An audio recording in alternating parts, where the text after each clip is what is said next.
Time he got his nose broke in a fight, and Mom said she was starting to worry about him. She would ask me to go talk to him. Hey, Clay. I was working as a police officer, and I guess Mom looked at me as I could be an authority figure for him. Mom was worried about you. Somebody's got to take care of him. Can't do that, Clay. You gotta walk away. As hard as it is. I said, well, Clay, I can understand 1 or 2 fights at school a year, but this is an ongoing thing, and Mom's getting tired of it. She don't know what to do with you. Sometimes you just gotta be the bigger man and walk away. And he said, no, I'm not gonna take anybody's crap. And I said, Clay, getting in trouble like this is not gonna get you anywhere. And it's only gonna cause you more problems, you know. But there was very little reaction. You got to promise me you're not gonna let this kind of thing happen again. I knew he was a little more aggressive than most kids once he lost his temper, but I didn't think it'd turn into what it did. I wasn't living at home, but I came home to visit. Mom went home, I walked in the house, and I immediately just smelled dope in the house. And Clay and one of his friends was sitting on the living room couch, just high as a kite. And they had over an ounce bag of pot on the coffee table. He had the same symptoms as people I used to arrest. What the hell is this? The hell's it look like? He didn't show respect to anyone, and Clay could never see the consequences of his actions. So I thought, you know, it's time for him to get a little lesson. So I called the sheriff's office and tell him, hey, he's got a couple of ounces on him. I want you to come out here and arrest him. Come on, Walt. We're just having a little fun. He said, man, Walt, you don't have to send me to jail, man. Why do you want to do that? I said, your butt needs to go to jail. That's where you need to be. I was trying to scare him away from his evil activities. His buddy was scared, but Clay he sat there, just kind of gave me the evil look. You couldn't scare him with anything. You couldn't threaten him with taking him to jail or taking something away from him. Just didn't care. He just didn't. That was his attitude. Well, they never showed up. I called them twice. Never showed up.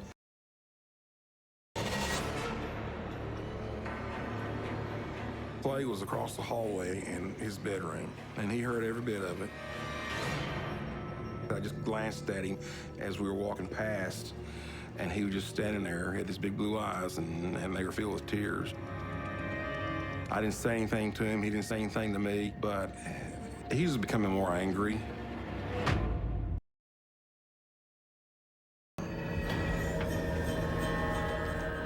And he grabbed a shotgun, and he started loading it. And this is summertime. There's no hunting in the summertime. Clay, what are you doing? I'm gonna kill him. But he was determined to shoot Roy. Come on, let's put that gun down. Look at me. Don't, Clay. What? So I grabbed the shotgun from him. And he was pulling on the gun, trying to get away from me so he could go shoot his daddy.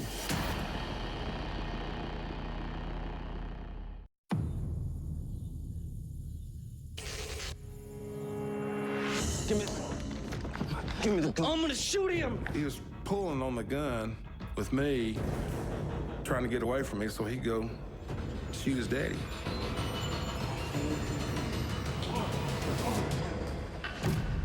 I finally jerked it out of his hands. I grabbed him by the collar and we just went outside and we talked. But he was in a rage. I couldn't settle him down to talk to him. I'm gonna kill him. What are you thinking? I'm gonna kill him. I said, Clay, you don't want to do that. Your dad and I have had our problems, you know. I said, but you don't want to do that. He, yeah, I do. I want to kill him. You gotta look at me, man. Actions have consequences, brother. Come on. If he had been physically big enough and strong enough to overpower me,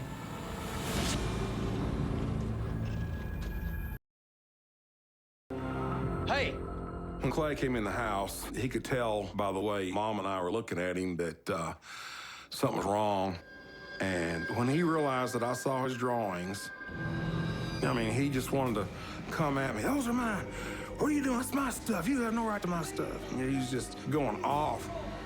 No! Stop it! I said, Clay, what are you thinking? This is our mother's house. She doesn't approve of it. I don't approve of it. We're not going to have it. And I just ripped him up. No, please stop! He blew up again, you know, I don't mess with your stuff. Stay out of my stuff.